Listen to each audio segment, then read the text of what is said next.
집중! 네, 청취자 여러분 안녕하십니까. 손석희입니다. 3월 1일 3.1절 아침이네요. 화요일 아침 손석희의 시선집중을 시작하겠습니다. 오늘 전국이 흐리고 비 또는 눈이 온 후에 오전에 서쪽 지방부터 점차 날씨가 개겠습니다. 오늘 이 눈 또는 비가 그치고 나면 찬바람이 강해지고 기온이 떨어져서 당분간 평년보다 기온이 낮은 꽃샘 추위가 찾아오겠습니다. 바람이 강하게 불기 때문에 체감 온도가 더욱 낮아지겠습니다. 내일 예를 들면 서울 지방의 아침 기온은 영하 4도까지 떨어질 텐데요. 모레는 영하 6도까지 떨어진다는 예보도 나와 있습니다. 이번 추위는 주말쯤에 풀릴 것으로 전망되고 있습니다. 내륙 지방을 중심으로 눈이 좀 쌓이는 곳이겠고 내린 눈으로 인해서 도로가 미끄럽습니다. 서울은 눈의 양에 비해서는 그래도 길에는 쌓이지 않아서 운전하는데 큰 지장은 없습니다만 그래도 좀 미끄러울 수 있으니까 조심하셔야 되겠습니다. 오늘 낮 최고 기온은 서울 5도, 대구 8도로 3도에서 9도의 분포를 보이겠습니다.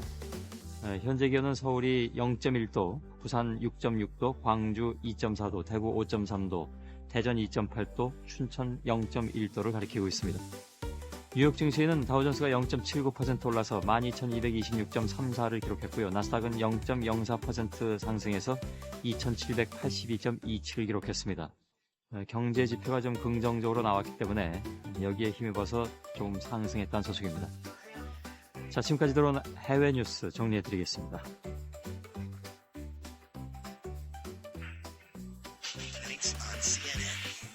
شاهدين مع الجزيرة هذا الصباح.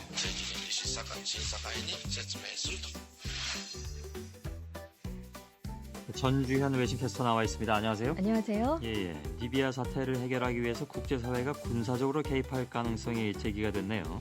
미국이 유럽, 나토와 함께 리비아 상공의 비행 금지 구역을 설정하는 방안을 논의했습니다. 예. 비행 금지 구역 설정은 카다피 원수 측이 전투기를 동원해서 시위대를 폭격하는 것을 막기 위한 조치입니다.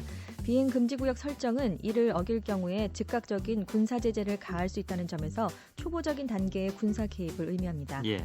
카다피의 유럽 동맹국이었던 이탈리아도 리비아에 대한 군사 행동을 하지 않는다는 불가침 조약의 효력을 중지한다고 밝혔고요. 국제형사재판소도 리비아 사태에 대한 예비조사에 들어갔습니다. 예. 반인도적 범죄 행위가 확인될 경우 카다피 원수를 국제법정에 세울지를 결정하게 됩니다. 예. 미국은 이미 군사력을 리비아 인근으로 이동시키고 있다면서요? 정확한 전력의 수를 밝히진 않았는데요. 예. 해군과 공군 전력을 리비아 인근으로 이동시키고 있다고 밝혔습니다. 예. 다음 소식은요? 김정일 북한 국방위원장의 후계자인 김정은이 이달 중에 중국을 방문할 것으로 예상된다고 일본 민영방송 TBS가 북한 문제 전문가인 이영화 일본 칸사이대 교수의 말을 인용해서 보도했습니다. 예.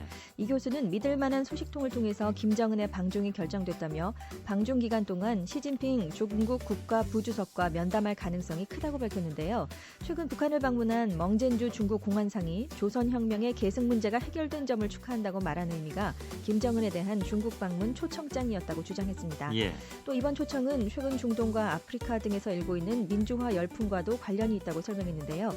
중국은 김정은의 방중 대가로 식량과 비료를 지원할 것이라면서 김정은이 이끄는 북한의 새 체제를 지지하지 않으면 북한판 제스민 혁명이 일어나서 중국도 곤란해질 것으로 우려하고 있다고 말했습니다. 예. 혼자 가는 모양이죠? 그것은 아직 밝혀지지 않았습니다. 예. 네, 일단 주체가 돼서 갈 것 같습니다. 다음 소식은요? 중국의 최대 정치 행사인 양회가 내일 모레부터 개막되는데요. 올해는 분배 문제가 주요 사안이 될 전망입니다. 양회는 중국의 의회 격인 전국인민대표대회와 국정자문기구 격인 전국정치협상회의가 매년 국가정책을 결정하기 위해서 모이는 연중 최대 정치 행사입니다. 정협은 3일, 전인대는 5일 개막해서 14일까지 계속되는데요. 이번 양회는 고물가로 서민경제가 어려운 데다가 중국판 제스민 혁명 소동이 빚어질 만큼 사회적인 갈등이 고조된 시점에 열려서 더 주목됩니다. 예. 올해 양회는 지난해까지 주요 사안이었던 부패 척결과 불법 토지 수용, 식품 안전 문제 등이 우선순위에서 밀리고 사회보장과 소득 분배, 빈부격차 해소 문제 등이 핵심 사안으로 떠올랐습니다. 예. 전문가들은 고물가 속의 소득 분배 균형에 대한 목소리가 커지는 건 전형적인 중진국적 현상으로 중국이 올해부터 5년간 소득세제 개편을 통해서 저소득층과 중산층 소득 향상에 적극 나설 것이라고 예상했습니다. 예. 그리고요? 스페인의 지난달 인플레이션율이 2년여 만에 최고치를 기록했습니다. 현재 스페인은 재정 위기를 겪고 있는데요. 2월 인플레이율 잠정치가 3.4%로 2년 4개월 만에 최고치입니다. 예. 연료 가격 급등과 식품 가격 등의 상승으로 2월 인플레율이 1월보다 0.4%포인트가 올랐는데요. 사파테로 총리는 올해 인플레가 우려되지만 유가가 하락하고 있어서 경제가 호전될 것이라고 예상을 했었습니다. 예. 하지만 아랍권의 민주화 사태로 유가가 급등하고 있어서 작년 말 현재 20.33%의 높은 실업률 속에 더딘 성장률을 기록하고 있는 스페인 경제가 더욱 어려워져서 포르투갈과 함께 구제금융을 받는 것이 아니냐는 우려가 높아지고 있습니다. 예. 이거는 어떻게 해서 이렇게 만드는지 모르겠는데 단세포 생물인 남조류를 이용해서 경유를 생산하는 연구가 성공했다면서요? 그렇습니다. 매사추세츠주에 있는 한 생명공학 회사에서요. 태양광과 이산화탄소, 물, 또 유전자를 조작한 남조류를 이용해서 경유를 생산하는 데 성공했습니다. 예. 남조류는 플랑크톤의 일종인데요. 흙이나 나무, 바다, 수돗물 등 물이 있는 장소에 널리 퍼져 있는 단세포 생물입니다. 옥수수를 이용한 바이오 에너지는 이미 상용화에 성공했는데요. 예. 곡물 가격 상승과 식량난을 유발할 위험이 있다면서 논란이 되고 있죠. 하지만 남조류는 자연에 많이 존재하는 생물이어서 비용을 크게 줄일 수 있고요. 대량 생산이 성공할 경우 배럴당 $30 정도의 경유를 쓸 수 있게 됩니다. 예. 현재 국제시장에서 경유는 배럴당 $126 선에 거래가 되고 있습니다. 예. 남조류도 다 걷어내면 또 그것도 문제가 되겠죠. 그렇죠. 예. 수고하셨습니다. 감사합니다. 예, 전주현 캐스터였습니다.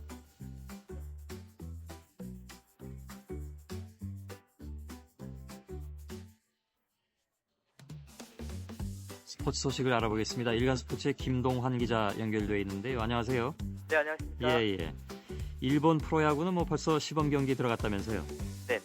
예, 김병현 선수가 제일 좋은 출발을 하고 있다고 들었습니다. 한국 선수가 하는데. 네, 그렇습니다. 사실 지난주까지만 해도 3년 만에 현역에 복귀한 김병현 선수에 대해서 부정적인 시선이 많았는데요. 예. 단 2경기 만에 모든 우려를 불식시켰습니다. 김병현 선수 일본 라쿠텐에 입단해서 스프링 캠프에서 몸을 만드는 데 주력해 왔는데요. 첫 번째 시범 경기인 26일 주니치전과 또 다음 날 리오넘전의 연속판에서 모두 1이닝 무실점으로 잘 막았습니다. 예. 6타자를 상대하면서 안타를 하나도 안 맞았습니다. 예. 아직 직구 스피드는 전성기 때보다 10km 정도 낮은 140km 정도밖에 안 나오고 있지만 새로 장착한 싱커가 위력을 발휘하면서 일본 타자들을 압도했습니다. 예. 3년이나 쉬었는데도 이런 구위를 보여줄 수 있다는데 아주 일본 팬들이 놀라워하고 있습니다. 예. 또 일본 언론들은 마치 김병현 선수를 라쿠텐의 마무리 투수로 결정된 것처럼 보도하면서 김병현 선수의 어깨에 라쿠텐의 성패가 달려있다며 큰 관심을 보이고 있습니다. 예. 김병현 선수 아직 만족스럽지는 않지만 페이스가 서서히 오르고 있다면서 기대감을 나타냈습니다. 예. 하여간 뭐 대단한 선수이면 틀림이 없는 것 같습니다. 운동신경 하나는 타고난 것 같습니다. 예.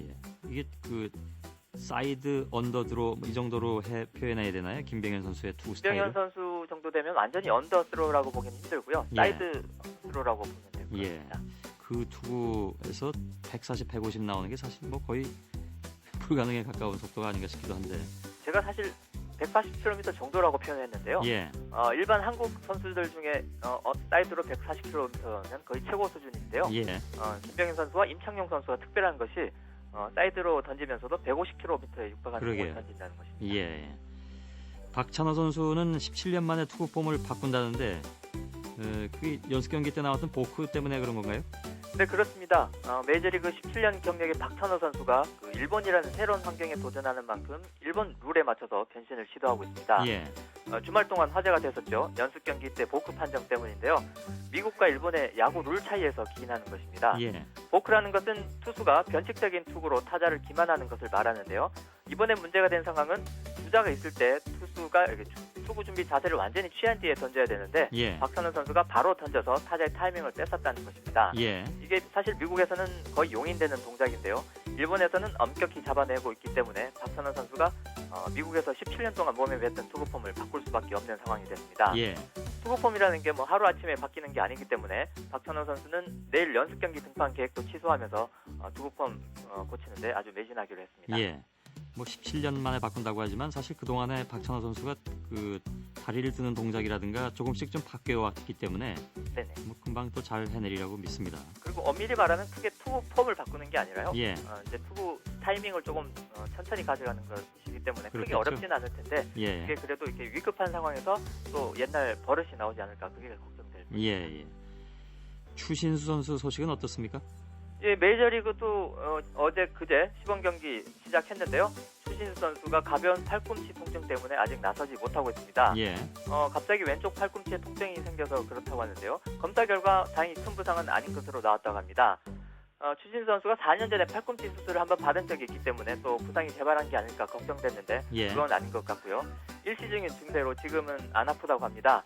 오늘 열리는 경기는 아마 나갈 수 있지 않을까 싶습니다. 예. 당분간은 수비 부담이 없는 지명 타자로 나선 뒤에 주말부터 우익수로 나갈 것으로 보입니다. 예. 그 또 한 사람의 한국인 메이저리거가 나올 것 같다면서요? 정확히 말하면 재미교포 2세 선수입니다. 예. 한국 이름 최연이라는 LA 에인절스 포수인데요. 그동안 마이너리그에서 유망주로 기대를 모으다가 이번 시범 경기에서 엔트리에 들어서 메이저리그 승격을 눈앞에 두고 있습니다. 27일 LA 다저스와 첫 경기에서 2타수 1안타를 기록했지만 어제는 두 번 타석에 서서 안타를 못 쳤습니다. 예. 아시아 출신으로는 드물게 파워가 아주 좋은 공격형 포수인데요. 2006년 신인 드래프트 1라운드에 뽑힐 정도로 아주 충망받는 선수입니다. 예. 작년 말에 한때 그 엔트리가 확대되면서 처음으로 메이저리그 오르기도 했는데요. 하지만 29타수 5안타로 좀 좋지는 않았습니다. 하지만 스프링 캠프에서 좋은 모습을 보여줘서 다시 기회를 잡은 만큼 이번 시범 경기에서 또 좋은 활약을 이어간다면 개막전 엔트리 기대해도 될 것 같습니다. 예. 다음 소식은 어떤 게 있습니까? 아시아 프로축구 최고 클럽팀을 가리는 챔피언스 리그가 오늘 제주 유나이티드와 중국 텐진의 경기를 시작으로 32강 조별리그에 들어갑니다. 예. 본선 진출 32개 팀 중에서 우리나라 프로팀은 제주와 서울, 전북, 수원 등 4개 팀입니다. 서울과 제주, 전북이 지난해 정규리그 1, 2, 3위로 출전권을 따냈고요. 또 수원은 FA컵 우승 자격으로 출전합니다. 예. 한국은 2009년 포항, 또 2010년 성남의 우승으로 2년 연속 우승팀을 배출했는데요. 올해 사상 첫 3연패에 도전합니다. 예. 객관적인 전력상으로는 현재 FC 서울과 수원이 우승에 가장 근접했다는 평가를 받는데요. 서울은 모레 자정에 아랍에미레이트의 알 아인이라는 팀하고 또 수원은 내일 저녁 호주 시드니 FC와 각각 조별리그 첫 경기를 펼칩니다. 이건 어디서 경기랍니까? 각자 홈앤 어웨이 방식으로 치러지는데요. 예. 내일 제주하고 그 텐진의 경기는 제주 홈에서 열리고요. 예. 그리고 서울하고 수원 경기는 각각 어웨이 경기로 펼쳐집니다. 예. 다음 소식은요? 여자 프로배구 현대건설이 2년 연속 정규리그 1위를 차지했습니다. 현대건설은 어제 수원체육관에서 열린 도로공사와 경기에서 세트스코어 3대0으로 완승을 거둬서 17승 3패의 압도적인 승률을 기록하고 남은 경기에 관계없이 1위를 확정지었습니다. 예. 현대건설은 2005년 프로가 출범된 이후 계속 하위권에서 맴돈 팀이었는데요. 2009년 그 황현주 감독과 외국인 선수 케니 선수를 영입하면서 정규리그 1위로 올라섰는데요. 올해는 최고 공격수 황현주 선수까지 입단시켜서 여유 있게 2년 연속 1위 위협을 달성했습니다. 예. 현대건설은 앞으로 충분한 휴식 취하면서 3월 30일부터 시작되는 챔피언 결정전을 준비할 수 있게 됐습니다. 지난해에는 정규 시즌 1위를 하고도 챔피언 결정전에서 인상공사의 덜미를 잡힌 바 있는데요. 올해는 충분히 이제 휴식을 가지는 만큼 통합 우승에 또 도전을 하게 됐습니다. 예. 잘 들었습니다. 네, 감사합니다. 예, 일간 스포츠 김동환 기자였습니다. 여러분은 지금 성신여대 손석희 교수가 진행하는 시선 집중을 듣고 계십니다.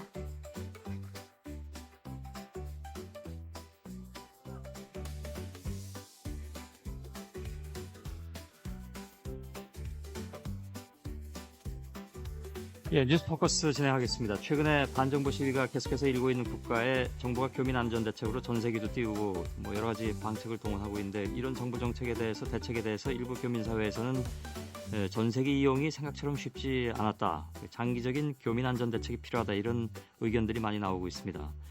최근에는 아프리카 또 중동 지역 내 한인 회장들이 모여서 정부에 호소문을 내기도 했다는데 어떤 내용인지 좀 들어보겠습니다. 아프리카 중동 한인회 연합회 부회장을 맡고 있는 이진영 이집트 한인 회장을 연결했습니다. 여보세요? 안녕하십니까? 예, 안녕하십니까? 예. 자, 최근에 중동 아프리카 지역의 한인 회장들이 모여서 만들었다는 대정부 호소문 어떤 내용을 담고 있습니까? 예, 우선 한 중동하고 북부, 동부, 서부, 남부 아프리카에서 약 30여 명의 그 한인 회장들이 모여가지고요. 예. 남아프리카 케이프타운에서 모였는데 내용은 딱 두 가지입니다. 첫째는 아프리카 중동 지역에 거주하는 그 교민들의 일시 해외 체류 국민이라는 법적 지위에 대해서 예. 우리 모국 정부가 좀 공감해달라는 것이고요. 예. 두 번째는 그러니까 이 지역에서 잠깐만요. 어떤 뭐를 공감해 달라는 거죠? 그러니까 어떤 법적 지위를 말씀하시는 우리가 아프리카 중동 지역에 거주하는 우리 한국 교민들이 예. 어떻게 보면 일시 해외 체류 국민 아니겠습니까? 그렇죠. 이게 무슨 영주권이나 무슨 시민권 제도가 있는 데가 아니니까요. 예. 그래서 그런 차원에서 어떤 우리들의 어떤 국민 일시 해외 체류 국민이라는 법적 지위를 예. 좀 인정해달라 그런 공감해달라 그런 뜻이고요. 예, 예, 알겠습니다. 두 그리고 번째는 이런 지역에서 예기치 않은 재난이 발생할 경우에 우리 정부가 그 국내 재난 발생의 경우와 동등 수준의 어떤 구조 대책이 신속하게 이루어질 수 있도록 어떤 제도적인 장치를 좀 마련해달라 하는 예. 것이 핵심 내용입니다. 예. 예. 혹시 이번 상황을 겪으면서 뭐 예를 들어서 다른 나라들하고 뭐 비교되는 점들이 있었습니까? 그런 면에서. 그렇습니다. 제가 이제 여기 이집트에 거주하는 일본하고 그 터키인 친구들이 있습니다. 예, 예. 그 친구들하고 저쪽으로 접촉을 해봤거든요. 예. 근데 걔네들은 그 어떻게 보면 터키는 우리보다 좀 더 기술적인 면에서 떨어진다고 우리가 생각을 하는데 예. 그 자기들 그 자국민들을 보호하는 측면에서는 한 단계 앞서 있는 것 같습니다. 예. 어떻게 하냐 그러면은 여기 이집트에 거주하는 전체 자국민들을 두 그룹으로 딱 나눕니다. 예. 첫째 그룹은 본국에서 파견된 지상사나 정부 요원 그룹으로 나누고요. 예, 예. 두 번째는 이제 순수하게 이 지역에서 자영업을 하는 그룹으로 나눠가지고 예, 예. 전자는 그냥 자체적으로 그 알아서 하도록 이렇게 그 권면을 하고 예. 실제로 정부는 여기서 하는 자영업 후자 그룹 중에서 예. 그 항공료에 부담이 있는 그룹하고 또 그것이 어려운 계층하고 예. 이렇게 나눠가지고 그렇게 어려운 계층에 대해서는 자기들 정부가 직접 전세기나 배를 띄워가지고 예, 예. 무상으로 철수를 시켰다고 이렇게 얘기를 했습니다. 재정적인 부담이 없도록 해줬다 그런 얘기고요. 그렇습니다. 예. 이번에 전세기가 오고 그랬는데 아마 그런 문제가 좀 있었던 모양이죠. 그러면 우리 같은 그래서 경우는 우리 같은 경우에 조금 더 어려움이 있었던 게 뭐냐면은 예. 우선 전세기라고 하니까 우리 다른 한인 회장들이 뭐 축하한다고 저보고 근데 사실은 이게 전세기라는 개념보다는 예. 여기는 원래 대한항공이 있었기 때문에 예. 대한항공 노선의 증편 정도로 생각하는 게 맞을 것 같습니다. 예, 예. 근데 이제 그때 당시에 이제 어려움이 있었던 것은 뭐냐면 우리 교민들은 이제 사전에 여기 이집트에는 이미 대한항공 티켓을 구입할 수가 없으니까요. 예. 국내에 거주하고 있는 자기들 지인을 통해 가지고 온라인으로 예. 비행기표를 구입해야만 탑승이 가능했거든요. 예, 예. 따라서 그런 과정에서 우리의 교민들 그 철수 작전이 상당히 어려움을 겪었던 것이 사실입니다. 거기서는 왜 그 대한항공표를 구입을 못했습니까? 그러니까 갑자기 리비아에서 오느라 아니요. 왜냐하면은 여기 사무실이 다 클로즈했기 때문에 예. 안 되죠. 그 당시 이집트 사태 때문에 그렇습니다. 예. 근데 그 이제 항공요금은 뭐 무상으로 이렇게 한 경우는 하나도 없죠. 없습니다. 다 내고 오셨단 말이죠. 예, 더 없고 예. 이제 그렇게 되면 이제 돈 없는 사람들이 이제 가고 싶어도 예. 탈출하고 싶어도 못 갔던 형편이 닿지 않아서 예. 가지 못하는 사례가 좀 있었죠. 예. 그게 이제 예를 들어서 평상시에 뭐 개인의 수입이라든가 이런 것들을 그렇죠. 판정해서 분리를 해뒀으면 혹시 모르겠는데 근데 그것도 어려웠을 거고요. 그렇습니다. 형평에 좀 안 맞는 면도 없지 않고요. 예. 근데 제 입장에서는 이건 뭐 돈이 없어서 못 간다고 이런 얘기를 들었을 때 좀 답답한 마음이 들었습니다. 예. 뭐 어떻게 해결을 해야 될까요? 예를 들면 뭐 외상으로 해두나요? 그래서 나중에 유상으로 하고 예. 다음에 이제 말하자면 추후에 정산하는 식으로 한 달치. 예. 당장은 뭐 조금, 탈출하느라고 경황이 그렇죠. 없고. 예, 좀 유연하게 어떤 정책을 썼으면 하는 그런 마음이 들었습니다. 예. 그 이번에 실제로 그렇게 어려움을 겪은 교민들이 좀 많이 계신 모양이군요. 예, 좀 있었습니다. 예. 이런 내용을 좀 우리 대사관이나 이런데 요청을 한번 해보셨는지요? 뭐 실무적으로는 그분들도 동감을 하고 있지만 예. 이게 어떤 정부 차원의 근본적인 대책 마련 없이 그냥 대사관의 한정된 인원이나 그런 예산을 가지고 이렇게 운영을 하기 때문에 일정한 한계가 있는 것으로 서로 이렇게 이해가 됐었습니다. 당장은 이렇게 좀 해결되긴 좀 어려워 보이는 그런 사안이긴 한데 그렇습니다. 그러나 현지에서 그런 어려움들이 있기 때문에 정부 입장에서는 좀 고려를 해볼 만한 어떤 방책이든 해결할 수 있는 길이 없나 한번 들여다봐야 될 문제이면 틀림이 없는 것 같습니다. 지금 시위는 몇 군데 나라에서 이제 계속 이어지고 있는데 더 확산될 우려도 있다고들 현지 한인 회장들은 얘기를 하던가요? 어떤가요? 네, 그렇습니다. 지금까지 잘 아시다시피 그 튀니지하고 이집트 사태 이후에 지금 리비아가 아주 격렬하게 지금 일어나고 있고 바레인, 이란, 오만, 예멘, 요르단, 레바논까지 이게 지금 막 드리블처럼 자꾸 일어나기 때문에 그쪽 지역이나 그 이웃에 있는 한인 회장들은 매우 불안해하고 있었습니다. 그래가지고 이번에 우리 연합주가 이제 발의한 그 아까 대정부 소문에 들어가 있는 예. 재난지역 선포와 그에 따른 대응책 강구 같은 이런 것들이 정말 그 시급하게 예. 좀 만들어져야 되지 않느냐 하고 이렇게 얘기를 했고요. 예. 그러면 주변 국가들에 있는 한인 교포들의 비상시 탈출 계획 같은 것을 일종의 뭐 매뉴얼이라고 하나요? 그런 걸 좀 만들어야 될 필요가 있겠네요. 그렇죠. 재난 시나리오별로 재난 등급별로 해가지고 예. 이거를 소위 그 영어로는 컨틴전시 플랜이라고 하지 않습니까? 예, 예. 위기 대응 뭐 계획이랄까 예. 이런 거가 좀 있어줘야지 그냥 그 임기응변을 하니까 이제 현재는 어떻게 보면은 좀 안심할 수가 없는 예. 그런 상태라고 우리가 생각을 하게 예, 됐죠. 예.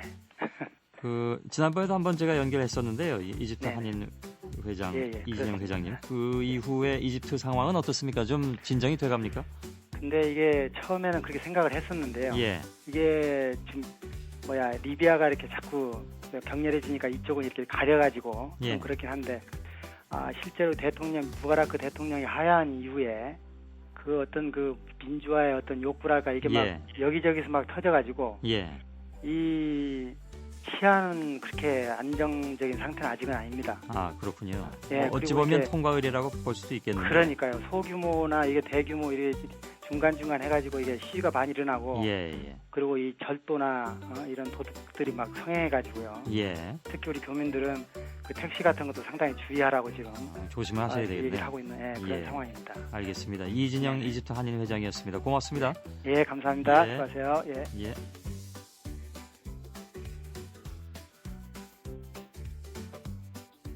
손석희의 시선 집중. 잠시 후에 김종배의 뉴스 브리핑이 이어집니다.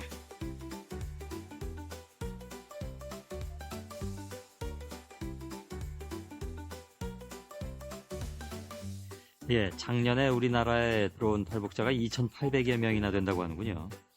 물론 그동안에 오신 분들까지 합치면 꽤 많은 분들이 계실 텐데, 그동안에 탈북 청소년을 위한 공부방은 운영된 적이 있는데 초등학생을 위한 학교는 없었다고 합니다. 그래서 지난 2월 25일에 탈북 초등학생의 첫 기숙학교, 삼흥학교가 문을 열었습니다. 박윤경 리포터가 다녀왔습니다. 지도 그리는 방법. 다 그랬다. 청해도는 어디 갔어? 진짜 어려워요. 지도 빼고 다 잘 그릴 수 있어요, 진짜. 지도 빼고 네. 지도를 북한에서 많이 그렸는데 못 그렸어요? 왜 못 그렸어? 안 그렸어요. 대한민국에 살면서 조선지도 못 그리면 어떡하냐? 자, 지도를 이제는 그만 그리고 이번 시간에도 역시 퀴즈 문제를 풀면서 규칙 찾기. 내가 제일 좋아하는 수학이. 수학이 재밌었어. 재밌고 간단해서. 더하기만을 표시해서 팔을 8번 사용을 해서 선이 2개 만들어 보세요.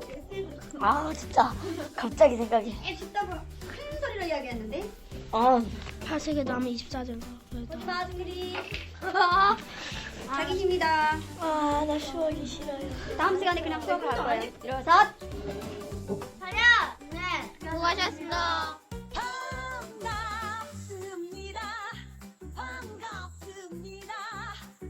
예, 3학년에서 6학년, 그러니까 고학년 반 학생들의 수업 모습인데 한국 지도를 그리고 또 수학 수업도 하고 그런 모습이었습니다. 선생님도 이렇게 말투를 들어서 아시겠습니다만 북한에서 선생님을 하셨던 분이라고 하는군요.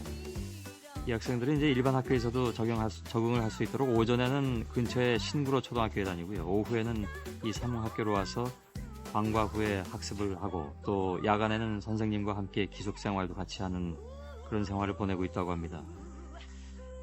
잘 배우고 행복하게 잘 살길 바라겠습니다. 마야가 부르고 있네요. 반갑습니다. 박윤경 리포터의 주제였습니다.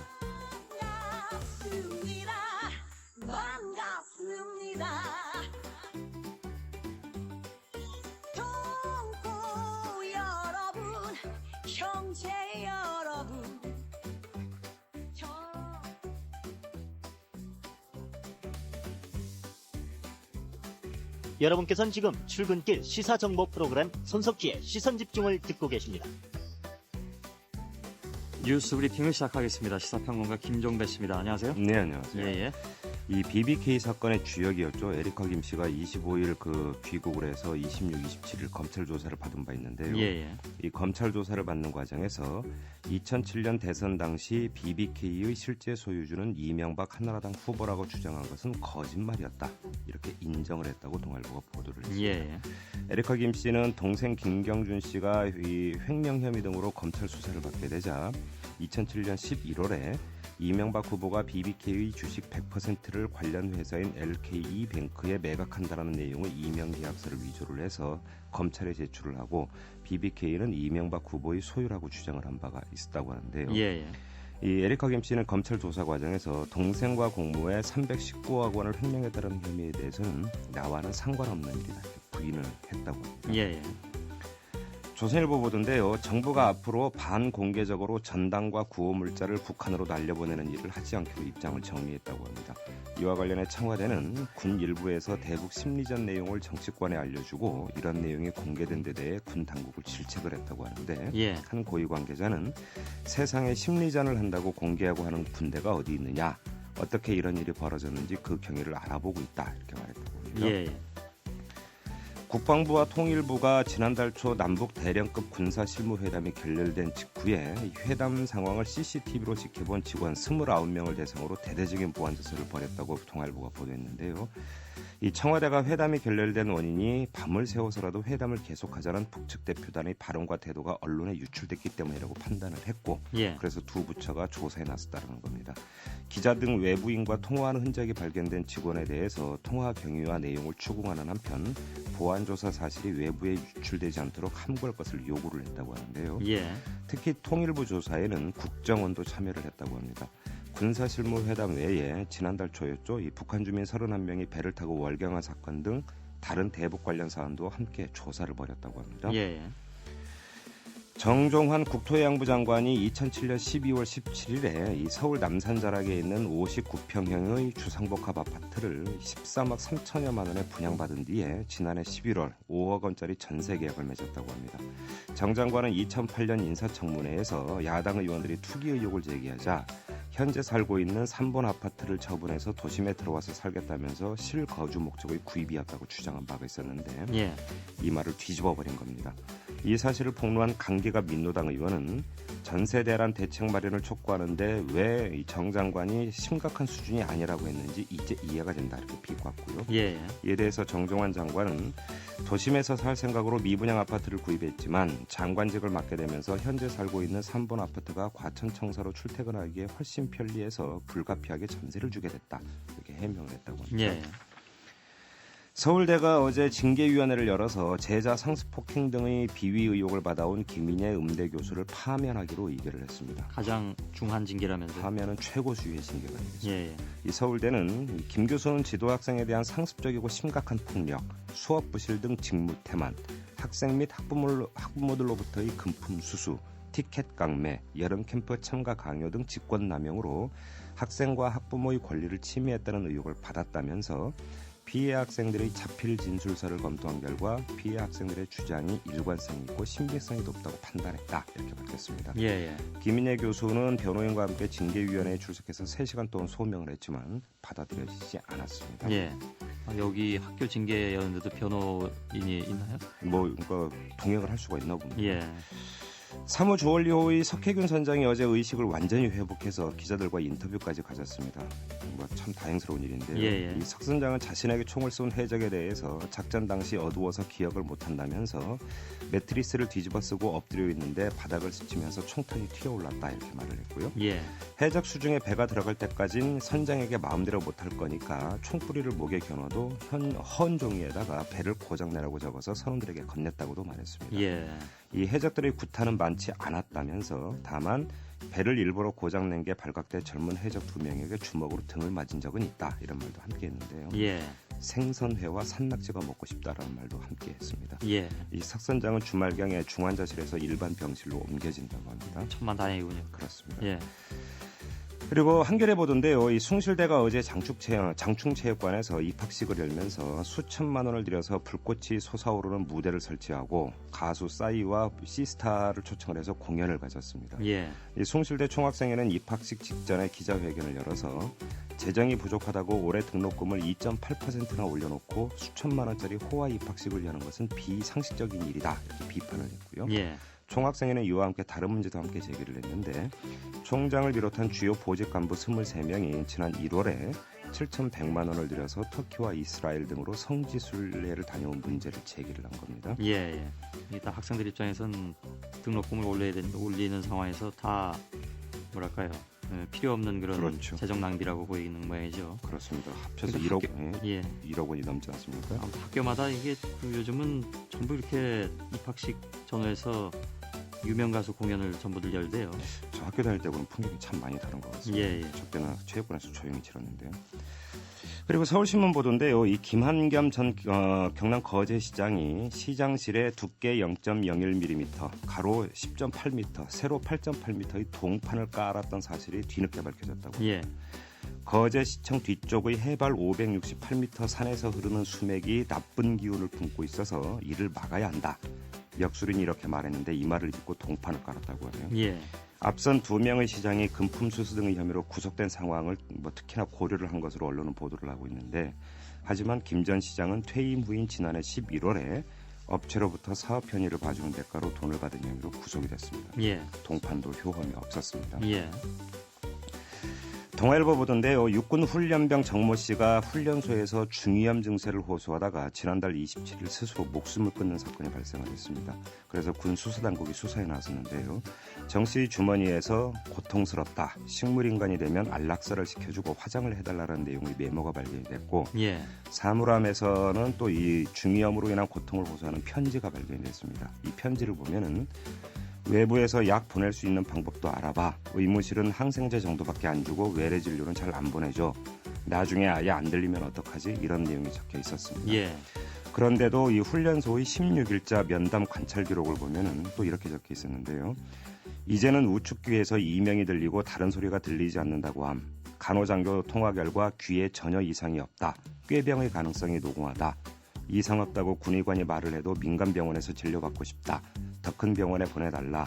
못 믿겠다고 항의하고 우는 등 소란을 피움.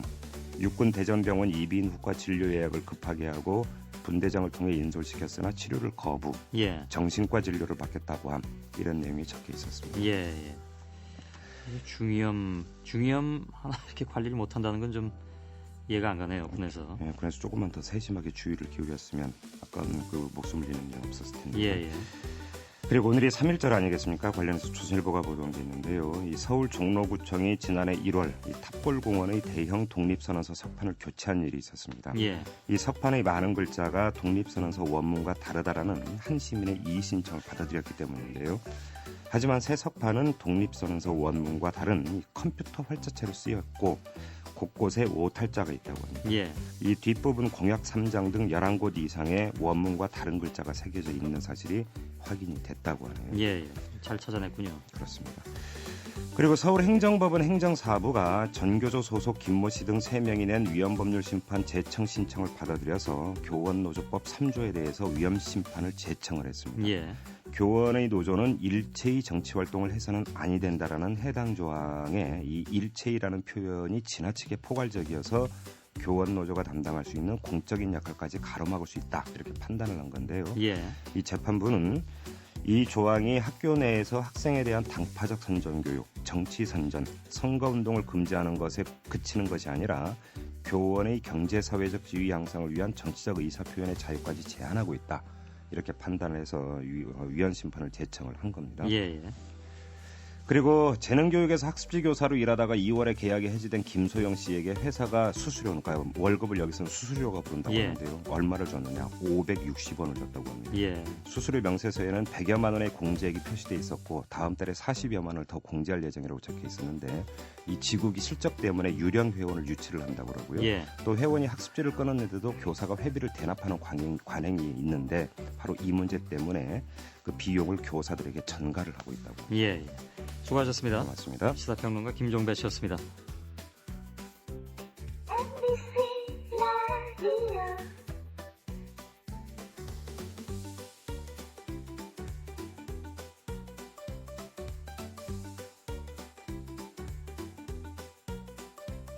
예, 3부에서는 남성욱 국정원 산하 국가안보전략연구소장을 연결하겠습니다. 북한의 국지도발과 전면전을 가정한 한미연합훈련인 키리졸브 훈련을 두고 남북 간의 치열한 신경전이 벌어지고 있죠.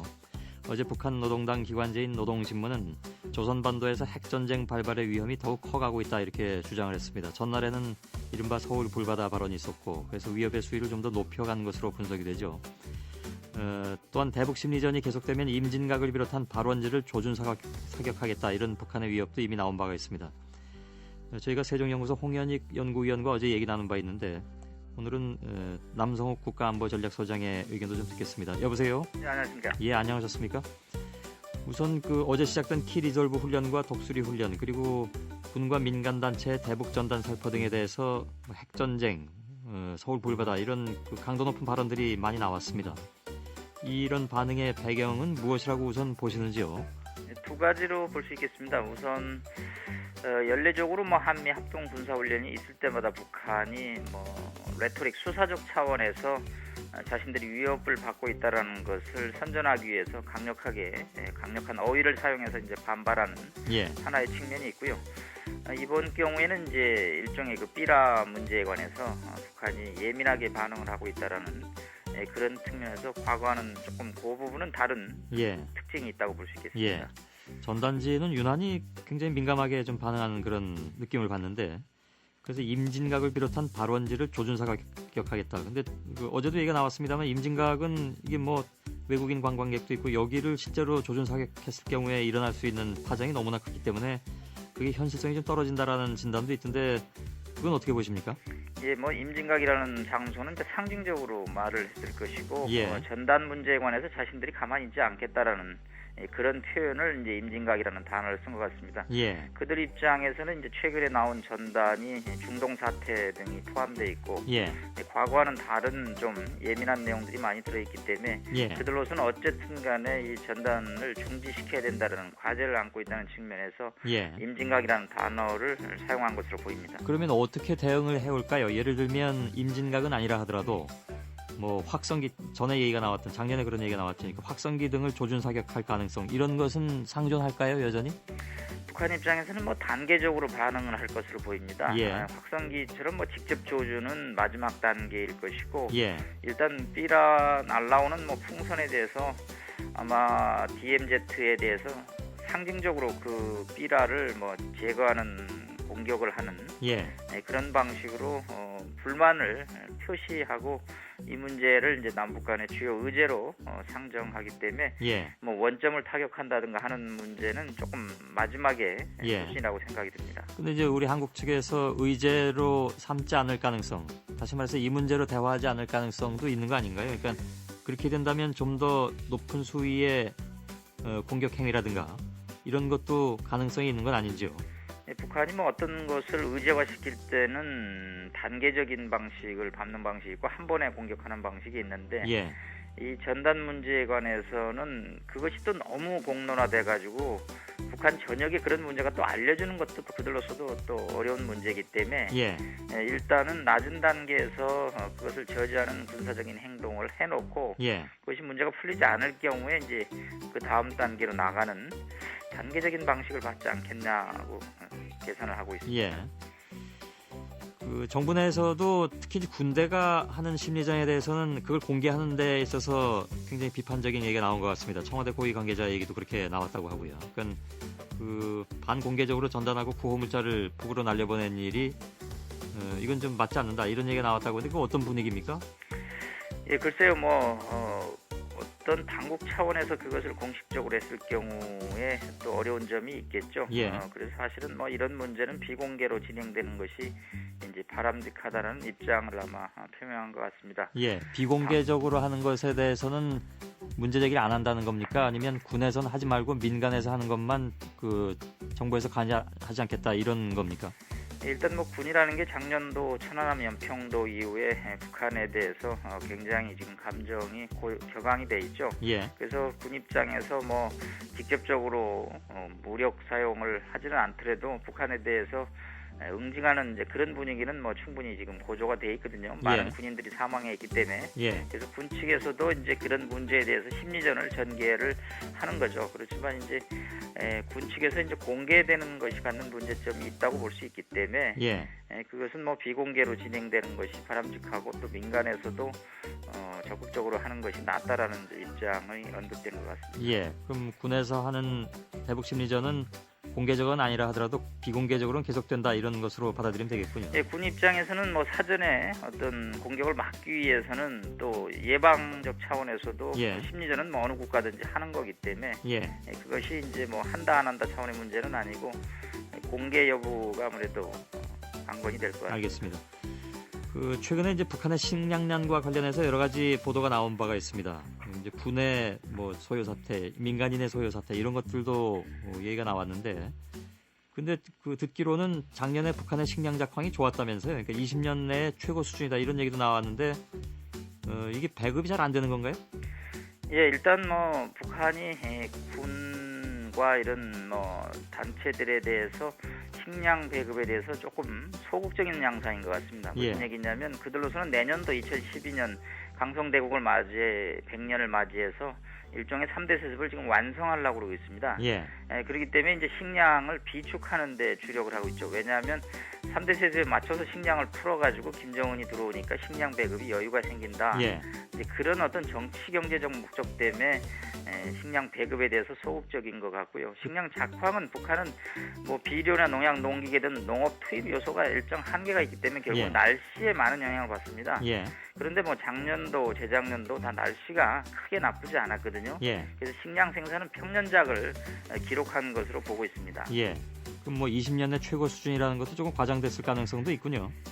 뭐 북한의 식량 생산하는 게 우리처럼 첨단 농법을 하는 것이 아니기 때문에 날씨를 가지고 판단하면 큰 오류가 없습니다. 그런 차원에서 작년에 뭐 저희 뭐 남측과 기후가 비슷했기 때문에 뭐 그런 대로 농사가 어느 정도 된 것으로 판단을 하고 있습니다. 그렇다면 지금 이제 쌀은 두었다가 내년에 푼다는 그런 전략이다 그런 그 분석인데 지금 한국 정부가 계속해서 식량 지원에 대해서 소극적인 것은 이런 판단 하에서 그렇다는 걸로 받아들여도 됩니까, 그러면? 여러 가지 요인 중에 하나라고 볼 수 있겠습니다. 뭐 대북 식량 지원은 한국의 예산을 투입하는 것인데 국민 정세에게 맞아야겠죠. 그래서 북한이 뭐 이런 염평도 천안함에 대해서 사과를 하고 정상적인 남북 관계로 갖고 온다면 국민들이 지원하는데 큰 문제가 없을 거고요. 두 번째는 이제 식량난이 아주 95년에서 98년까지 고난행군처럼 심각하다면 뭐 식량을 지원하는 것을 검토할 수 있지만 그때보다 저희 판단으로는 식량 사태가 심각하지 않다고 보고 있습니다. 그래서 뭐 식량 지원과 북한의 작황을 비교 분석하는 것을 하고 있습니다. 관련해서 김정은이 올해 단독으로 중국을 방문할 가능성, 그러니까 중국에선 이미 후계 승계를 인정하고 초청한 것이다라는 것이 북쪽의 판단이고 그에 따라서 김정은이 단독으로 방중을 한다. 그리고 이제 내년에 이른바 강성대국의 해를 맞아서 후계 구도를 완성한다. 이런 그 이제 타임 스케줄이 있는 거 아니겠습니까? 시간표가. 근데 올해 단독 방중할 가능성에 대해서는 충분히 있다고 보시는지요? 상당히 높은 가능성을 가지고 예측을 하고 있습니다. 일단 김 위원장, 김정일하고 같이 안 가고 단독으로 간다는 것은 많은 상징적인 의미가 있죠. 일단 자신이 3대 지도자로서의 위상을 과시하고요. 또 내년도 3대 세습을 완성하는 과정에서 자신이 중국 지도자들과 단독으로 회담을 갖고 중국을 방문하는 것은 북한 지도자가 등극하는 과정에서 반드시 거쳐야 되는 필수 코스이기 때문에 금년도 이제 상반기 방중을 아마 할 것으로 보고요. 그 과정에서 이제 또 지원을 받아내고 또 자신의 위상을 어떻게 정립할 것인지에 관해서 많은 연출을 그 매체를 통해서 보낼 것으로 보입니다. 그렇기 때문에 사전에 치밀한 준비를 중국 측과 할 것으로 판단을 하고 있습니다. 이거 역시 관련된 질문인데요. 남성욱 소장께서 지금 한나라당 통일정책 타스크포스 자문위원직을 함께 맡고 계시죠. 어제 그 한나라당이 주최한 공청회에서 좀 주목할 만한 내용이 나왔습니다. 그러니까 북한이 개혁 개방하지 않은 상태에서 급변 사태가 발생하면 30년 동안 총 2,525조 원의 통일 비용이 들어갈 것이다. 이거 굉장한 그 액수인데요. 그렇지 않고 점진적으로 북한의 개혁 개방을 유도하면서 통일을 이끌어냈을 경우에는 그 액수가 500조 원이 안 되는, 그러니까 5분의 1이 안 되는 그런 액수로 나와 있는데 이건 어디서 나온, 그러니까 그 근거가 어떻게 되는 통일 비용입니까? 2,525조 원. 예, 북한이 이제 통일을 하는 과정에서 비용이 드는데 그 통일 비용을 보통 세 가지로 저희가 잡습니다. 예. 통일 비용의 기준은 각자가 틀린데 첫째는 초기의 그 위기 관리 비용이죠. 많은 난민이 발생하고 북한 사회가 무질서로 가면서 이것을 관리하는 데 들어간 초기의 관리 비용이 있고요. 예. 두 번째는 이제 남북한이 제도가 틀리기 때문에 저쪽은 사회주의고 남쪽은 자본주의이기 때문에 예. 제도를 통합하는 과정에 또 많은 비용이 들어가고요. 마지막으로는 저 사람들도 먹고 살게 또 해줘야 되기 때문에 예. 경제재건 비용이 들어갑니다. 그래서 이제 이것을 다 합쳐서 30년 동안에 계산을 해보니까 총 2,525조 원의 이제 통일 비용이 들어가는데 예. 이것은 이제 단번에 무너졌을 때 아주 짧은 짧은 기간에 문제가 발생하기 때문에 많은 비용이 들어간다라는 것을 예. 상정하고요.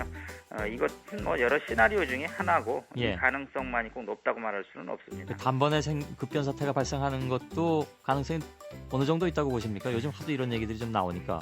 예, 뭐 저희가 이런 가능성을 선택할 여지는 없고요. 물론, 예. 이런 가능성은 뭐 수동적으로 받아들일 수밖에 없습니다만은 사태가 이제 비관적으로 나오는 것도 분명히 하나의 시나리오가 되겠죠. 북한이 예. 뭐 내년에 일이 안 풀려서 3대 세습을 하는 과정에서 핵실험을 세 번째로 하고 또 제스민 혁명의 영향을 받으면서 북한이 혼란으로 갔을 때 이런 시나리오가 일어날 수 있다고 보고 예. 준비를 하자는 얘기죠. 예.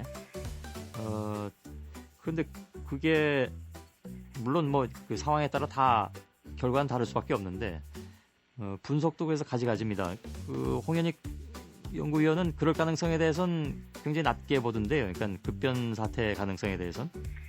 예, 그래서 뭐 저희가 시나리오를 세 가지로 작성을 했습니다. 예. 그 어느 가능성이 높다라는 것은 또 다른 문제고, 예. 뭐 정부 측 입장에서 모든 가능성에 대비하는 것은 필수적이고요. 예. 그래서 이제 점진적인 또 시나리오도 보고 있습니다. 예를 들어서 북한이 3대 세습을 하는 과정에서 또 개혁 개방을 해가지고 중국식으로 갔을 때, 예. 그것이 이제 결국은 중장기적으로 Y 플러스 15년을 잡고 있습니다. 예. 15년간의 점진적인 또 통일로 나가고 있다. 그래서 그 과정은 뭐 초기 비용 부담이 적게 들기 때문에 예. 저희가 뭐 한 380조를 예상하고 있습니다. 그래서 앞서 극진 통일이 1인당 1년에 한 5천만 원 정도 들면 예. 요것은 뭐 한 700만 원 정도로 낮춰지고요. 예. 마지막으로는 이제 일국 양제 홍콩 스타일로 정치는 사회주의를 하고 경제는 시장 경제를 하는 중국 홍콩 예, 모델을 따서 그런 경우에는 뭐 남북협력기금 등을 사용해서 예. 연 한 10조 정도 30년간 투입하면 정말로 점진적이고 단계적이고 무난하게 예. 통일로 갈 수 있다라는 시나리오를 또 근데 상정하고 또 있습니다. 다른 쪽에서는 이렇게 생각하는 분들도 있지 않습니까? 그러니까 계속 지원을 해가지고 개혁 개방을 이끌어낸다 하면 결국 북한의 체제는 그대로 유지되고 통일의 길은 그만큼 또 멀게 된다. 이렇게 생각하시는 분들 많이 계실 텐데요.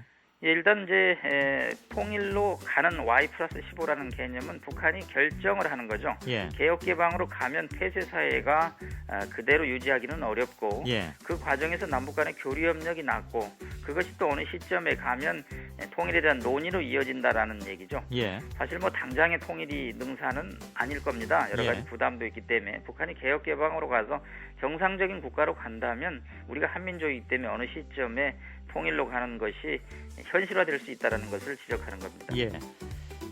뭐랄까 양분법적으로 생각할 가능성도 있는데 대개 예를 들면 북한의 그 체제 안정 그리고 개혁 개방을 위해선 그러면 3대 세습이 순조롭게 진행돼야 하느냐 혹은 그것이 영 마뜩치 않으면 오히려 정세 급변을 바라야 되느냐 하는 양쪽으로 생각이 갈라질 가능성도 있는데 이런 생각도 해봅니다. 그러니까 3대 세습이 무슨 단일 조건은 아니지 않습니까? 다시 말해서 북한의 체제 개혁 혹은 개혁 개방을 이끌어내는데 3대 세습이 그 전제 조건이 돼야 되는 건 아니잖아요, 그죠? 그렇습니다. 뭐 세습은 사실은 그들의 지도자 선택의 하나의 방식이죠. 예. 그것이 뭐 북한이 정세 급변을 가져오거나 또 개혁 개방으로 가져오는 전제 조건은 아니고요. 예. 어떤 뭐 지도자를 선택하거나 북한이 이제 안정화돼서 개혁 개방으로 가야만 되라는 논리가 성립되는 뭐 그런 것을 저희가 보고 있는 거죠. 예. 알겠습니다. 오늘 여기까지만 좀 듣겠습니다. 고맙습니다. 감사합니다. 예, 남성욱 국가안보전략연구소장이었습니다. MBC 라디오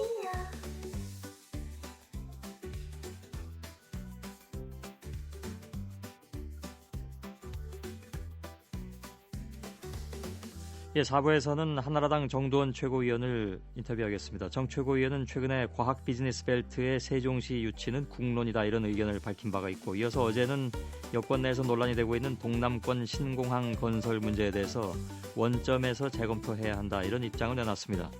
국회 대정부 질문 4일째인 어제 경제 분야 질문자로 나서서 언급한 내용인데, 그 밖에 요즘 다른 정책 현안에 대해서도 얘기 좀 나누겠습니다. 안녕하셨습니까? 네, 안녕하세요. 예. 자, 부산 가덕도하고 경남 밀양을 놓고 지금 지역 간의 신공항 유치전이 굉장히 뜨겁습니다. 근데 이 문제를 원점에서 재검토해야 한다고 하신 것은 다시 말하면 신공항을 건설하지 말자라는 뜻인가요? 그렇죠. 그러니까 이제 기내에서 조금 확장하든지 아니면 건설을 유보하든지 이제 그 생각입니다. 왜냐하면 용역 결과가 양쪽 다 경제성이 없는 걸로 나왔고요. 또 이게 지금 그 KTX가 부산에 개통된 이후로 공항 이용률이 20%로 뚝 떨어졌습니다. 근데 당초에 이걸 하자는 이유가 김해공항이 포화 상태가 되기 때문에 하자는 거였거든요. 근데 그게 지금 아닙니다. 그리고 이 양쪽 간의 지역 감정이 지금 심각한 수준입니다. 우리나라가 이 지역 감정 때문에 전 국민이 고통을 받고 있는데, 이 또 다른 또 지역 감정 대결이 생겨서 이건 나중에 이게 치유가 불가능할 정도로 또 됩니다. 그래서 굳이 꼭 이렇게 절실하게 필요하지도 않은데 이 일을 그렇게 해서 국론을 분열시켜야 되겠느냐. 원점에서 재검토해보자, 그런 얘기입니다. 그러니까 정 최고위원님의 판단은 김해공항이 이제 포화 상태가 되면 뭐 신공항을 건설하든가 이게 그 대안으로 나왔었는데, 김해공항이 아직 포화 상태가 아니고, 또한 포화 상태라면 김해공항을 확장하면 되지 않겠느냐 이런 의견이신가요? 네, 지금 용역 결과도 그렇게 나와 있습니다. 이게 근데 뭐 공약사항이었고, 또 지금 그 양쪽이 워낙 이 문제로 좀 첨예하게 맞붙어 있는 상황이어서 여기 뭐 여러 가지 또 정치적 이해관계도 또 포함이 되겠죠. 경제적인 문제뿐만이 아니라. 그래서 원점 재검토가 현실적으로 좀 어렵지 않을까요? 어떻게 보십니까? 저는 어렵지 않다고 봅니다. 그래서 지금 그렇게 결론이 내야 되고요. 그렇게 결론이 날 가능성이 높다고 생각합니다. 그런가요? 네. 김황식 국무총리 답변 중에 이런 내용이 있더군요. 그러니까 3월 말까지 입지평가위원회 평가가 나오면 평가를 토대로 모든 문제를 풀어가겠다. 여기에 혹시 그렇다면 정 최고위원님이 주장하는 원점 재검토도 포함될 수 있다고 보시는 거죠? 그러니까 어제 제 질의의 답변도 뭐 같이 포함해서 검토하겠다고 그렇게 얘기를 하셨습니다. 일단 알겠습니다. 전월세 대책 문제도 어저께 대정부 질문의 주요 이슈였는데, 정 최고위원께서 내놓은 해법 중에 하나가 강남 재건축 활성화였습니다. 아니, 그건 해법이 아니고요. 그 문제도 제가 걱정이 되니까 물어봤던 거고요. 그게 전월세 대책의 뭐 하나로서 강남 문제를 얘기한 건 아닙니다. 그러면 재건축 활성화에는 일단 찬성하시는 입장이신가요? 어떻게요? 다시 말씀. 강남 재건축 활성화를 해야 된다라는 입장이신가요? 지금 강남이 이제 저 포화 상태입니다. 강남이 왜냐면 제일 뜨거운 문제거든요. 강남이 폭발하면 이제 모든 전국에 영향을 미치고 국민들의 감정을 악화시키고 하기 때문에 이 문제를 예의주시해야 된다, 그런 뜻을 말씀한 거고요. 그리고 장관께서는 재건축 활성화를 해야 되겠다, 그런 얘기를 하신 겁니다. 두 가지 우려가 나올 수 있다고 보는데요. 하나는 이제 뭐 늘 대표적으로 나오는 우려가 이제 이것이 혹시 투기로 이어질 가능성. 물론 그 투기를 하게 놔두겠습니까, 정부가? 그래서 같이 그거는 엄격하게 봐야 되겠죠. 그건 그 규제 대책이 동시에 따라줘야 된다라는 얘기인가요? 물론이죠. 그거를 투기가 생기면 그게 큰 문제죠. 국민적으로 그게 항상 가장 큰 문제였기 때문에 정부가 그 투기를 조장하거나 뭐 방조하거나 그래서는 안 돼요. 근데 아시는 것처럼 강남은 뭐 여러 가지 투기 제약 조건들이 걸려 있는 곳이기도 합니다. 워낙 대표적인 곳이니까. 그래서 지금 말씀하신 대로 그걸 우선적으로 고려를 해서 정책을 필 것입니다. 그래서 뭐 아직까지 그 구체적인 방안까지를 생각하셨는지 어떤지 모르겠는데, 제가 드린 질문은 그러니까 워낙에 이쪽은 그렇지 않아도 투기를 막기 위한 여러 가지 제약이 들어가 있는 곳인데, 강남 재건축으로 인해서 혹시 그런 조짐이 일어날 경우에 여러 가지 규제 조항이 또 실효성이 있겠느냐 하는 그런 문제도 또 나오는데요. 어쨌든 장관의 답변은 완화해서 재건축을 활성화하겠다는 게 답변이었습니다. 그러니까 그게 이제 정부 입장을 일단 보고 저희들이 지켜볼 필요가 있습니다. 알겠습니다. 또 한 가지 우려는 이런 것 같습니다. 그러니까 재건축이 실제로 활성화될 경우에 전세 수요가 이제 더 늘어나게 될 텐데, 그러니까 거기서 나와서 또 기다리는 사람들이 있어야 되니까요. 그 경우에 오히려 이 전세값 안정에는 역행하는 것이 아니냐라는 우려도 나올 법한데요. 그러니까 지금 강남 그 일부 지역 때문에 전세가 뭐 우리가 물론 오르고 그렇죠. 내리고 그거는 이제 그 부분적인 얘기입니다. 근데 지금 질문이 강남에 대해서 집중적으로 물어보시니까 그런데 지금 전월세 문제는 강남의 문제가 아니고 전국적인 문제거든요. 그래서 지금 강남 문제는 전월세 전체적인 문제하고 연결시켜서 얘기하면 막 좀 본질이 흐려지는 것 같아서 예. 강남 문제는 그렇게만 일단 알겠습니다. 듣고. 그 비정규직 문제로 전문가 토론을 개최하셨는데요. 네. 정 최고위원께서 비정규직 문제에 관심을 갖는 이유는 뭐라고 봐야 될까요? 아니 심각하기 때문에 그렇죠. 예. 지금 비정규직이 숫자로 치면 600만, 800만 합니다. 예. 그리고 대부분이 이제 청년들이죠. 예. 그래서 청년들이 취직도 안 되는 데다가 취직해봐야 130만 원 뭐 이렇게 받아가지고 지방으로 가서 취업을 하는데 예. 이 결혼을 생각을 할 수 있겠습니까? 그 돈 받고 예. 더군다나 뭐 결혼해도 애 낳을 생각을 하겠습니까? 이게 이제 우리 사회 양극화 현상의 가장 희생자라고 볼 수 있는데요. 예. 또 이게 또 다시 양극화로 부추깁니다. 그래서 이 문제가 지금 계속 불거져 나오는데 예. 이걸 그냥 우리가 지켜봐서는 안 된다. 그런 뜻에서 문제 제기를 그럼 합니다. 나름대로 나온 해법이 혹시 있으신지요? 그러니까 지금 저도 법안 준비를 하고 있는데요. 예. 지금 정규직과 비정규직의 차별을 두고 있는 건데 같은 일을 하는데도 차별을 두거든요. 예. 그 차별을 없애야 됩니다. 예. 그리고 지금 이 비정규직은 4대 보험도 제대로 혜택을 못 받습니다. 예. 그래서 이 부분도 우리가 정부가 지원해서라도 적어도 보험만큼은 우리가 혜택을 받을 수 있도록 해야 되고요. 예. 뭐 이런 큰 줄거리들이 있습니다. 어쨌든 예. 또 정규직 그 과잉보험 때문에 비정규직 문제가 생기는 부분이 큽니다. 예. 그래서 정규직도 이걸 양보를 해야 되거든요. 무슨 복합적인 문제가 있는데 지금 사실 해법이 쉽지는 않습니다만 예. 해법을 만들어 보겠습니다. 아시는 것처럼 뭐 그 정규직 양보로는 또 노노 갈등 얘기가 또 나올 수밖에 없는 그런 구조인데요. 물론 그렇습니다. 예. 아직 뭐 정확한 구체적인 그 해법을 제시하기는 좀 시간이 좀 모자라신 모양이죠? 아니요, 그게 이제 어떤 좀 국민들이 관심을 더 가져줘야 되고요. 예. 또 그냥 무조건 해법 내놨다가 또 갈등만 부추기기보다는 예. 사전에 납득을 시키고 이해를 시키고 하면서 해법을 내놔야 된다는 생각입니다. 예. 다른 문제로 또 한 가지만 좀 넘어가겠습니다. 그 나경원 최고위원이 공천계약안을 만들어서 공천개혁을 하지 않으면 내년 총선에서 패할 것이다 이런 주장을 내놨습니다. 혹시 그 공감하시는지요? 네, 저는 공감하기 때문에 제 입장도 같다고 얘기했고요. 예, 방안에 대해서도 그 찬성하시나요? 물론 그렇습니다. 예, 지금 그러니까 공천이 그 특정인들 손에 있는 거거든요. 예. 그래서 이 공천권을 이제 당원과 국민들에게 돌려주면은 예. 우리가 정치를 하는데 국민을 보고 정치를 하게 된다. 특정인들을 보고 정치하는 게 아니라. 예. 그리고 여야가 공이 이렇게 되면은 국회가 정상화됩니다. 그래서 이게 굉장히 중요한 문제거든요. 예. 근데 어느 당이 먼저 해버리면 다른 당이 이걸 하지 않으면 국민들로부터 외면당하기 쉽습니다. 예. 그 방안은 2대 3대 3대 2로 되어 있습니다. 그러니까 대의원 20%, 일반 당원 30%, 일반 국민 30%, 여론조사 20%. 네. 그리고 이제 전략공천 지역을 20%로 제한한다. 네. 이 모든 방안에 다 찬성하신다는 말씀이시죠? 그건 기술적인 문제고요. 예. 그거 조정할 수 있습니다. 어쨌든 지금 친이 친박 이런 게 다 특정인들한테 공천권이 있다는 얘기거든요. 예. 그러니까 그거를 이제 기득권을 양보하자는 게 이 개혁의 그 본질입니다. 예. 그러면 이 이른바 이제 상향식 공천제도를 당장 4.27 재보궐선거부터 적용해야 된다는 주장도 나온 것 같은데 거기에도 동의하십니까?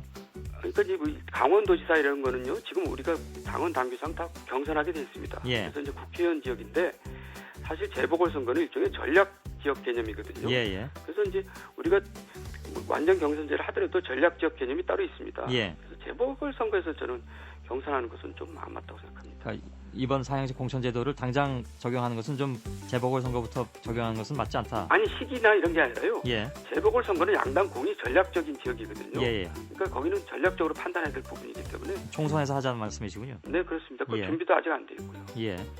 한 가지만 더 좀 질문드리겠습니다. 요즘 이게 하도 문제가 돼서 이른바 이슬람 채권법 문제. 네. 기독교계에서는 뭐 매우 격한 발언까지 나왔습니다. 네. 정 최고위원의 입장은 어떠십니까? 이 이슬람 채권법을 어떻게 처리해야 된다고 보십니까? 글쎄요, 지금 경제 문제를 경제로 풀어야 되는데 이게 자꾸 종교적으로 이게 자꾸 문제가 이제 불거져서 참 곤혹스럽습니다. 예. 사전에 이런 거를 충분히 설명하고 납득하고 나왔어야 되는데 예. 그렇지 않아가지고 이제 좀 복잡해졌습니다. 지나친 압박이라고 보신다는 말씀인가요? 압박이라뇨. 하여간 저도 이 문제 되게 어려운 문제인데요. 예. 저도 여기서 참 뭐라고 딱 얘기하기가 정말 어렵습니다. 솔직한 심정으로. 예.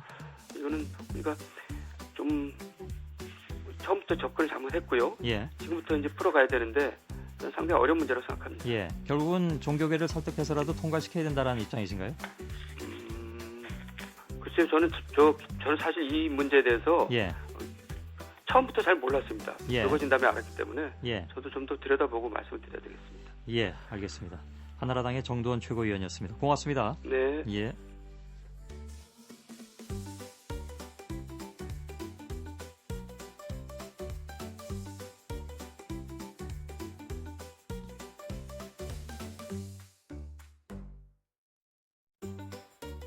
예, 미니 인터뷰를 진행을 하겠습니다.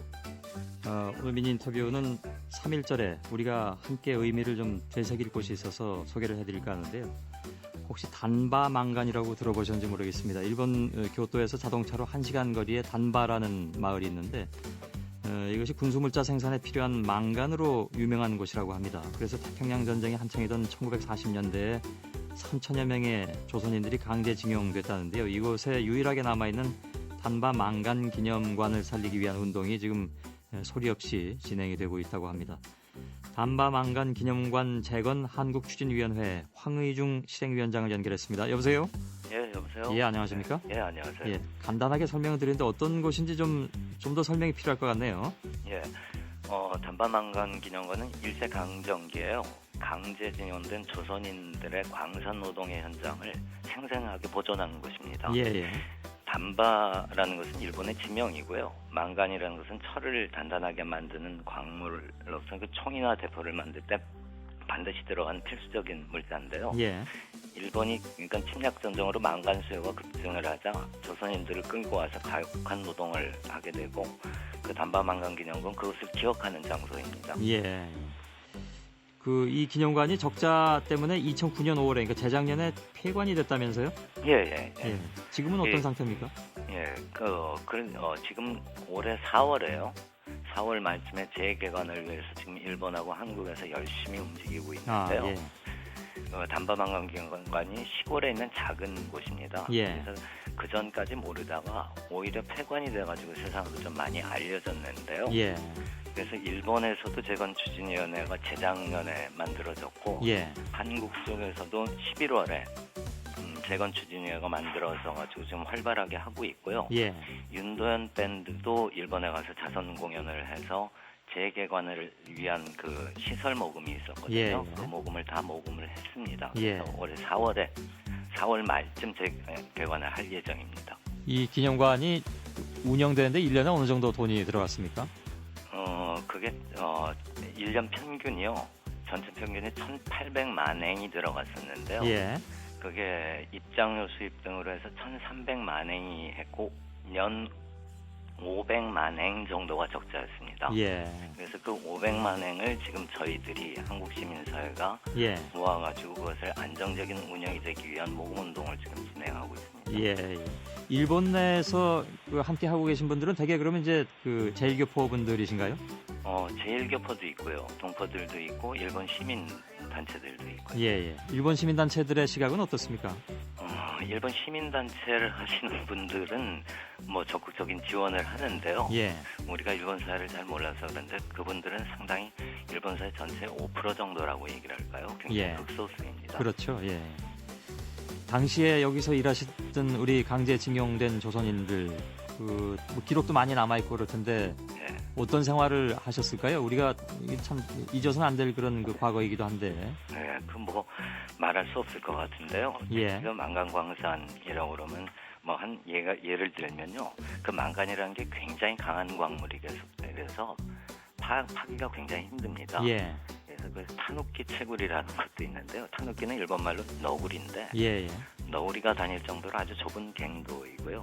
그 갱도에 아주 캄캄한 암흑세계입니다. 그 안에 들어가서 그때는 무슨 뭐 전지도 없으니까는 소라 껍질 같은 데다가 기름을 잠깐 해가지고 그 안에 들어가서 이제 발파 작업도 하고 그 아주 굉장히 무거운 것을 다시 너구리처럼 이렇게 들고 오고요. 이제 뭐 어깨도 뭐 이렇게 그 지고 나오다 보면 뭐 전부 다 어깨가 무너지고 그리고 하도 그 무게 때문에 척추뼈가 다 내려앉고 굉장히 뭐 죽은 사람도 수없이 많고요. 그래서 도저히 인간이 할 수 없는 일이라고 생각을 합니다. 그 기념관에는 그러면 그 당시 역사 같은 것들이 어떤 형태로 뭐 잘 보관이 되어 있었습니까? 어떻습니까? 한번 가보시면 참 좋을 것 같은데요. 물론 그럼 좋겠습니다만. 모든 사람 이 기념관이 아주 중요한 것이요. 그 실제 갱도를요 그대로 보존을 했습니다. 그게 그것이 지금 말씀드렸듯이 아주 좁은 갱도인데 그래서 사람이 볼 수 있게끔 조금 이렇게 더 봤거든요. 그게 한 350m쯤 돼서 보는데 한 3-40분 정도 걸리는 곳인데요. 그거 직접 이렇게 들어갈 수가 있다는 말씀이시죠? 가서 보시면은 정말 사람들이 다 느낄 겁니다. 예. 얼마나 심했는지. 예. 그 당시에 또 다른 그 역사적 자료 같은 것들도 함께 또 쭉 보관이 돼 있겠군요. 그거 하고 이제 그 가장 압권이 바로 그 이제 단밤한강기념관이 중요한 게 바로 그 갱도를 그대로 보존한 거고요. 그리고 이제 그 당시 쓰였던 전시물이라든가 그렇겠죠. 그 당시 했었던 사람들, 일본 사람들의 증언, 조선인들의 증언 그런 것들이 들어있는 전시관이 따로 있습니다. 알겠습니다. 오늘 말씀 잘 들었습니다. 이거 뭐 빨리 좀 그 모금운동도 적극적으로 잘 추진이 돼서 큰 도움이 좀 됐으면 좋겠네요. 다시 열 날을 좀 기다리겠습니다. 고맙습니다. 알겠습니다.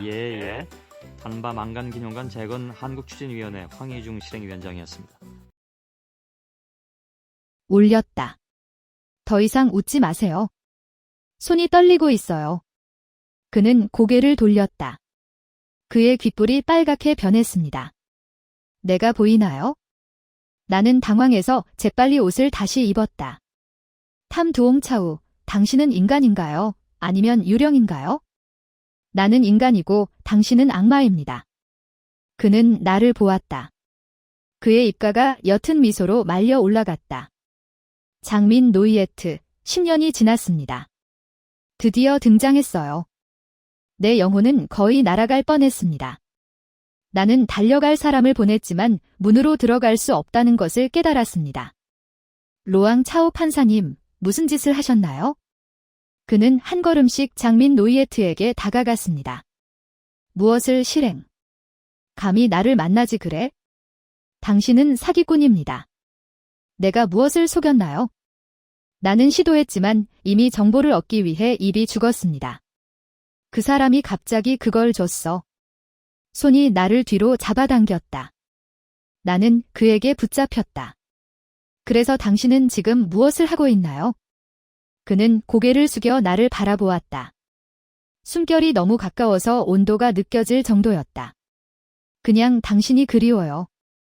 하하, 나는 쓴웃음을 지었다. 나는 당신의 악마의 말을 믿습니다. 왜 차갑게 웃어? 그곳에서 10년이 흐른 후 그는 또 다른 악마를 발견한 것이 틀림없었습니다. 그렇죠. 나는 돌아섰다. 하하, 지난 10년 동안 저는 항상 저 아래에서 제 자신을 반성했습니다. 그 해에는 내가 틀렸어요. 그러니까 판사님, 관대하시다면 저를 용서해 주세요. 알았죠? 그렇지 않습니까? 정말 폭발하고 싶어요. 나는 15년 전에 죽었습니다. 로앙 차오 판사님, 아직도 원한을 품고 계시죠? 그 사람은 나를 몰래 좋아해요. 하하, 나는 항상 위험에 직면해야 하며 이렇게 말해야 합니다. 당연합니다. 매일 꿈을 꾸면 꿈에서 당신을 봅니다. 그는 갑자기 말했습니다. 나는 끝났습니다. 내가 죽었다는 걸 알았더라면 당신은 아직도 꿈속에 있을 거예요. 꿈인 걸 알면서도 넌 여전히 나와 어울리고 있잖아.